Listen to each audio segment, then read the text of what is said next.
A woman was locked and beaten inside the clubhouse for having extramarital affairs with others' husband. Tamal Das' wife was beaten off inside their house by this woman. Later, she was handed over to the police by the public. This incident happened in Agartala Ranjit Nagar area.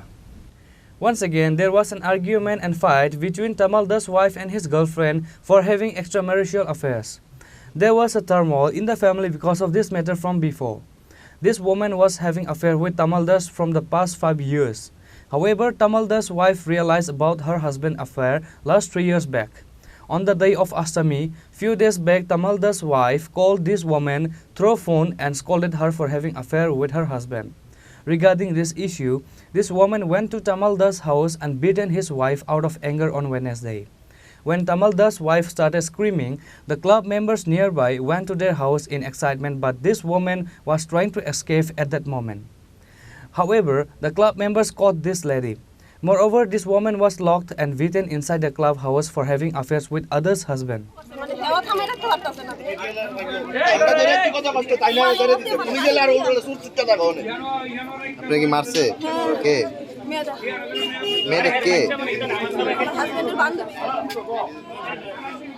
কত বছর ধরে চলছে এরকম?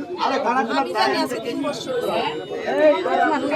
প্রথমবার চেষ্টা করছি ওই কেরচমনি ক্লাবেও আমার কমপ্লেইন আছে তার বিরুদ্ধে, মেয়েটার বিরুদ্ধে। কেরচমনি ক্লাব থেকে তার করা হয়েছে, তাইও কইছে তাই আর এদিকে আইতো না।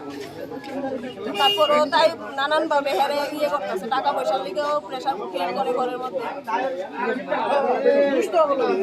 স্বামী কি আপনার হাত তুলে? আজকে তাই তুলছে, কিন্তু মাঝখানে হেও তুলতো, কিছুদিন ধরে বন্ধ আছে।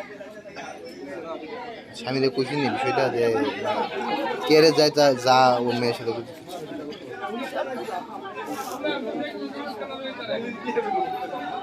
আপনার নাম? জায়গাটার নাম কি? সাবির নাম? সাবির নাম? এর নাম হচ্ছে সঞ্জিত পিতা, তামাল দাস। এর লোকে মেয়েটার অনেকদিন ধরে অ্যাফেয়ার চলতেছে। চলতেছে ইতালিয়ার সংসারের মধ্যে অনেক অশান্তি চলছে। আচার বিচার, আত্মীয় স্বজন, পাড়া প্রতিবাসী সবাই নিয়ে আচার বিচার গেছে, তবু এটা কোনো কুল কিনারা করছে না। এরপরে তো বিচার করতে চলছে। বিচার চলার পরে ওখানে মধ্যে দিয়ে সেটা যোগাযোগ নিশ্চয়ই আছে, যোগাযোগ নিশ্চয়ই আছে, কাউকে গুলো পূজা করতে পারিছে।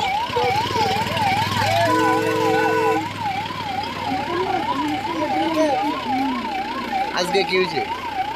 আজকে এই মেয়ে আইসে রিক্সা করে ওই স্কুলে কোনার মেয়েদের রিক্সা রাখা ডাইরেক্ট বাড়ি ঢুকে গেছে।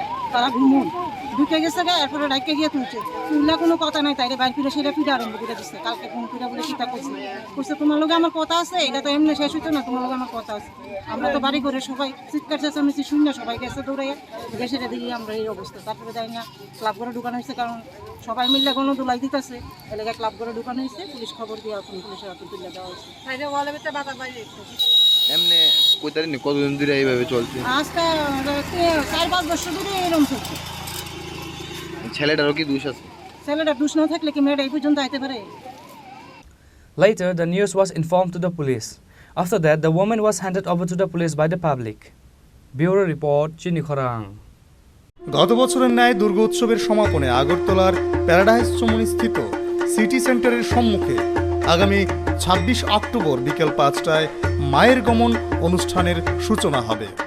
এই কার্নিভালের উদ্বোধক ও প্রধান অতিথি হিসেবে উপস্থিত থাকবেন রাজ্যের মাননীয় মুখ্যমন্ত্রী প্রফেসর ডাক্তার মানিক সাহা। এই অনুষ্ঠানে আপনাদের সকলের সাদর আমন্ত্রণ। তথ্য ও সংস্কৃতি দপ্তর কর্তৃক প্রচারিত।